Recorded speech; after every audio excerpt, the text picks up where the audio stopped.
Sud Radio, le journal des sports.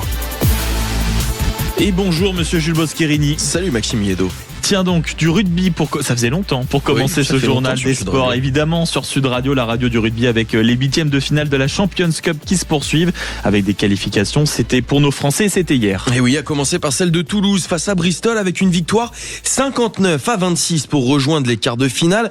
9 essais inscrits pour les Toulousains, dont 4 doublés sur la pelouse du stadium. Et on retiendra notamment ceux de Mathys Lebel, impitoyable avec la défense anglaise, comme sur son premier essai, celui qui met définitivement à l'abri les rouges et noirs. On est peu avant la mi-temps. Et le ballon est toujours dans les mains de Peato Movakanon. Finalement Dupont le sort pour Lebel le duel.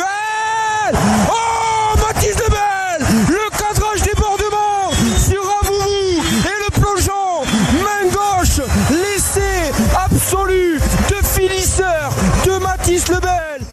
Et Toulouse en remet une couche au retour des vestiaires avant de baisser de rythme en fin de match. Mais la qualification est là et c'est ce que retient Hugo Mola, le manager des triples champions de France en titre. La fin de match est un peu décousue, à la fois sur, on sent bien que ça va d'un côté de l'autre et il y a quelques situations à mieux gérer. Mais bon, on va dire que franchement le contrat est rempli. 60 points, c'est pas neutre encore une fois en 8e. L'an dernier, on avait mis un gros score contre Leicester, donc ça nous fait passer un tour. Est-ce qu'on aura la capacité à en passer un de plus pour atteindre notre 8e demi-finale d'affilée? Je sais pas, mais dans tous les cas, on va dire que le contrat est rempli. Ouais. Et en quart de finale, Toulouse pourrait retrouver l'Union Bordeaux-Bègles qui joue tout à l'heure face aux Leicester Tigers à 16h. Ce sera à suivre bien évidemment sur Sud Radio, la radio du rugby. Et dans l'autre match disputé par un club français, Toulon a eu très chaud, Maxime, très chaud, même qualification d'un petit point après ce succès à l'arraché 28-27 face aux Stormers.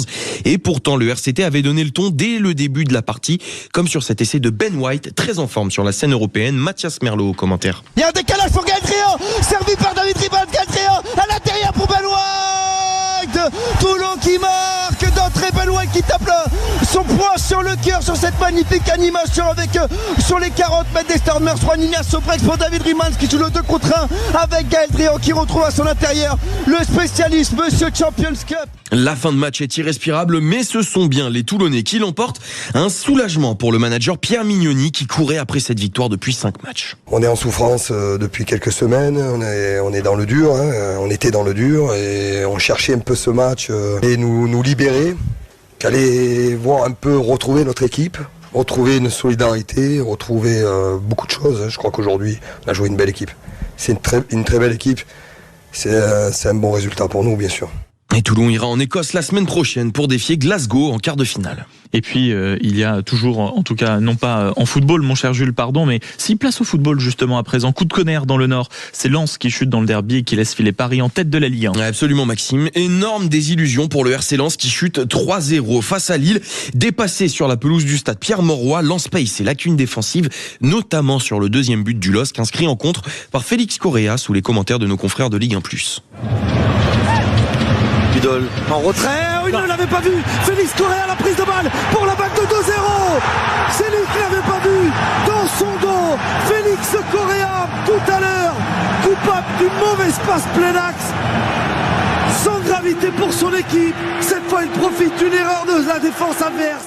Et quelle peut être lourde de conséquences cette défaite, car non seulement Paris compte désormais 4 points d'avance sur Lens, mais a toujours un match en retard à disputer, peut-être la défaite qui fait sortir Lens de la course au titre. Et toujours en football, on va rester en Ligue 1 quand même pour s'intéresser au salaire des joueurs de notre championnat. Ça intéresse beaucoup de gens. Et oui, ils ont été annoncés cette semaine et comme d'habitude, c'est un sujet qui fait beaucoup parler. Alors pas de surprise, le classement est majoritairement dominé par les joueurs du PSG, ce qui soulève à nouveau la question d'un championnat à 2 vitesses, avec d'un côté les clubs qui jouent l'Europe et de l'autre ceux qui n'y sont pas.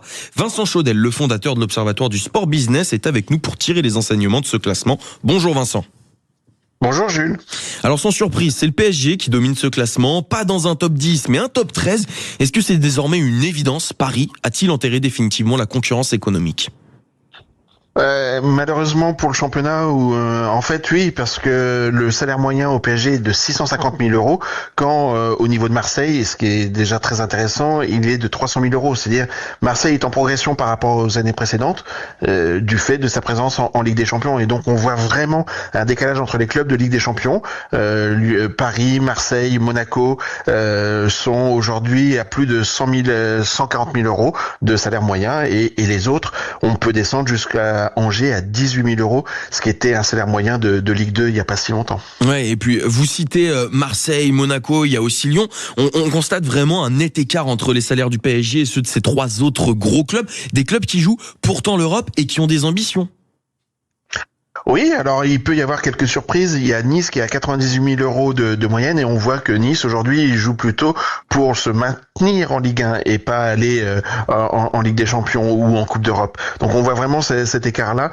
On a en fait soit une déflation pour certains clubs, soit une polarisation, c'est-à-dire qu'on a un groupe qui se détache, le groupe de clubs qui jouent la Coupe d'Europe, et puis les autres qui se rapprochent dangereusement, je dirais, du salaire de la Ligue 2, ce qui est pas très étonnant, puisque la Ligue 2 était jusqu'ici Ligue indépendante au niveau de ses revenus, et il n'y a plus beaucoup d'écart désormais. Ouais, et c'est d'ailleurs en observant ce classement qu'on se rend peut-être compte de la dépendance de notre championnat aux droits TV, qui, on le rappelle, ont drastiquement diminué.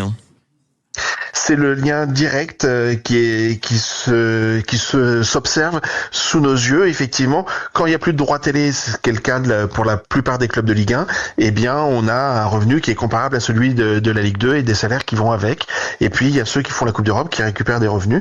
Alors, si on veut avoir juste un rayon de soleil à ce niveau-là et plutôt côté du football féminin, on a Katoto du côté de l'OL féminin, enfin des Lyonnaises, qui est à 75 000 euros de salaire. C'est 110 000 pour les garçons chez l'OL, et donc on a l'impression que ça se met un peu en place du côté féminin. Merci beaucoup Vincent Chaudel, le président de l'Observatoire du Sport Business, d'avoir été avec nous. Et puis un mot quand même, mon cher Jules, pour terminer ce journal de tennis de table. Plus de Français en lice pour le titre mondial après le revers d'Alexis Lebrun. Et oui Maxime, complètement dominé par le numéro 3 mondial Hugo Calderano, Alexis Lebrun n'a rien pu faire contre le Brésilien. Une défaite 4-0 en quart de finale qui voit le Français chuter pour la 6e fois en autant de confrontations face à Calderano.